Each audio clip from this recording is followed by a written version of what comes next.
Inuligsan ni Davao City 1st District Representative Paulo Duterte ang posibilidad ng panibagong impeachment complaint laban sa kanyang kapatid na si Vice President Sara Duterte. Iginit ng kongresista na scripted, minamadali at may nagdidikta sa paghahain po ng reklamo. Agad naman itong sinagot ni House Deputy Minority Leader Antonio Tino at giniit na lehitimo ang pinagbatayan na reklamong impeachment laban sa pangalawang Pangulo. Sinabi ni Tino na hindi ito pamumulitika dahil may mga ebidensya na winaldas, ibinulsa umano ang confidential funds at dapat panagutin dito ang pangalawang Pangulo.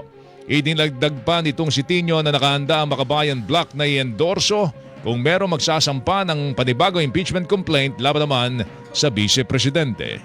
Kung sakaling magdesisyon yung mga complainants na magfa-file na sila, ay handa tayong mag-endorse. Isang consideration pa yan na inaaral. Kasi yung mga complainant ay meron ding sila ang mga petitioners din at kasama rin kami sa petitioner sa Supreme Court, no, para sa motion for reconsideration. Kasi kung sakaling ma-resolve na favorably, in other words, kung pumabor sa reconsideration ng Supreme Court, ay hindi na kailangan mag-file muli. Yes, no? Kung hindi, kailangan mag-resume na yung impeachment trial sa Senado. Tinig po ni ACT Teachers Party List Representative Antonio Tino.